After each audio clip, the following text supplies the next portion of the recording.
অন্তর্বর্তী সরকারের প্রধান দায়িত্ব নির্বাচন আয়োজন করা, একটি অবাধ, সুষ্ঠু এবং গ্রহণযোগ্য নির্বাচন।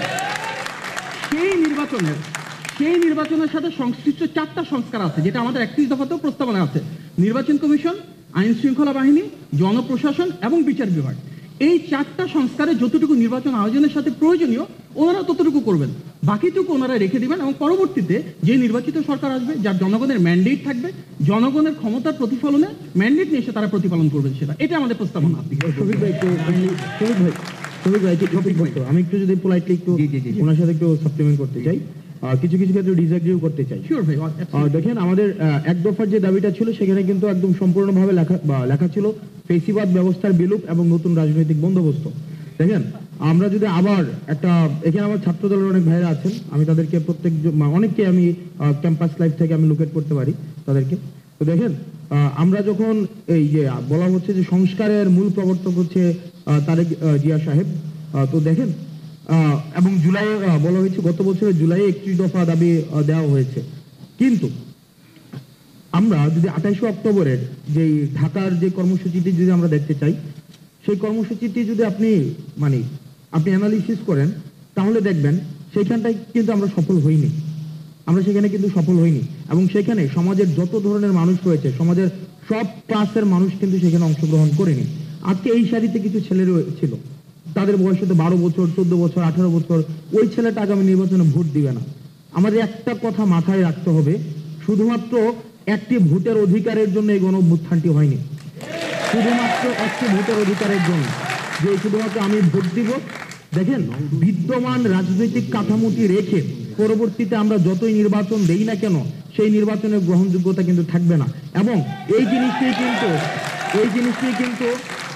জিনিসটি কিন্তু এটি আমার কথা না, এই কথাগুলো ফেসিবাদ বিরোধী আন্দোলনে যারা ছিল তার তৎকালীন সময় একটা উল্লেখযোগ্য ভূমিকা পালন করেছে বিএনপি কিন্তু গত 16 বছর ধরে এই কথাগুলোই বলে আসছে, যে বিদ্যমান সংবিধান রেখে, বিদ্যমান হচ্ছে নির্বাচন কাঠামো রেখে, বিদ্যমান হচ্ছে যে প্রশাসন রেখে আমাদের কখনোই যে নির্বাচনটি হবে, সেই নির্বাচনটি কখনোই পার্টিসিপেটরি কোনো ইলেকশন হবে না।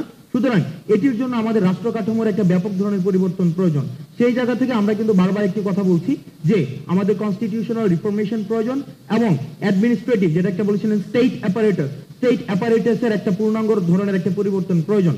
দেখেন, আমরা যারা নির্বাচিত সরকারের প্রতি আমাদের আস্থা আছে, কিন্তু আমরা প্রতারিত হয়েছি ইতিহাসের প্রতিটি পর্যায়ে।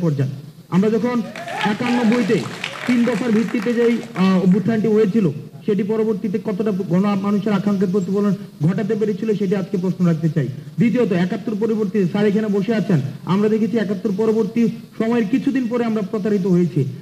24 পরবর্তী সময়ে আমরা দেখেন, আমাদের যারা সিনিয়র রয়েছেন, যারা রাজনীতি করছেন এত বছর ধরে, আমরা আপনাদের ক্ষতটাকে আমরা মনে করে দিতে চাই। আপনারা ন্যূনতম কথা পর্যন্ত বলতে পারেননি, আপনাদের ন্যূনতম কথা বলার অধিকার পর্যন্ত ছিল না। আপনাদের দলের যিনি নেত্রী, উনার ন্যূনতম চিকিৎসাটির অধিকার পর্যন্ত ছিল না, তাকে বন্দী করে রাখা হয়েছে। আমরা বলছি না, আমরা রাজনৈতিক দলগুলো থেকে আমরা এমন না যে আমরা এমন কোনো বক্তব্য দিচ্ছি যেটা রাজনৈতিক দলগুলোর সাথে কনফ্লিক্টিং হচ্ছে, বিষয়টি এমন না। আমরা চাচ্ছি যে বেসিক যেই সংস্কারগুলো ছিল, এই বেসিক সংস্কারগুলো আগে সম্পন্ন হবে এবং সেটি হচ্ছে আমাদের একটি গ্রহণযোগ্য নির্বাচনের দিকে নিয়ে যাবে। বিষয়টি এমন না যে সংস্কার হলে নির্বাচন সম্ভব না, আবার নির্বাচন হলে সংস্কার সম্ভব না। নির্বাচন এবং সংস্কার এই দুটি সাইমultaneously চলবে। তবে রাজনৈতিক দলগুলো বিগত এত বছর ধরে যে সংস্কারগুলো মানুষকে দিতে পারেনি, সেই জিনিসগুলো আমরা চাচ্ছি অন্তর্বর্তীকালীন সরকারের মধ্য দিয়ে হোক।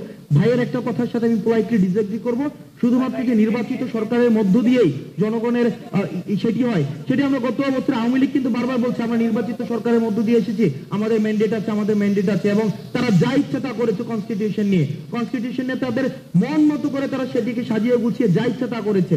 দেখেন, এই সরকারের তাহলে ম্যান্ডেট কি? এই সরকারের ম্যান্ডেট হচ্ছে গণ অভ্যুত্থান। এই গণ অভ্যুত্থান দিয়ে এই সরকার ম্যান্ডেট লাভ করেছে এবং আমরা চাই যাতে করে বিএনপি যারা এত বছর ধরে নির্যাতিত হয়েছে, জামাতকে ডিহিউম্যানাইজ করা হয়েছে, অন্যান্য যারা ফেসিবাদ বিরোধী যে রাজনৈতিক দলগুলো রয়েছে, তারা যখন নির্বাচনের মধ্য দিয়ে তারা যখন আবার ক্ষমতায় আসবে, তাদের জন্য আর ফেসিবাদী কোনো ধরনের শক্তি হয়ে না উঠতে হয় এবং আবার যেন ফেসিবাদের কবলে না পড়তে হয়, সেটির কাজই হচ্ছে অন্তর্বর্তীকালীন সরকার করবে। আমি কি বলতে পারবো? আপনি অবশ্যই বলবেন।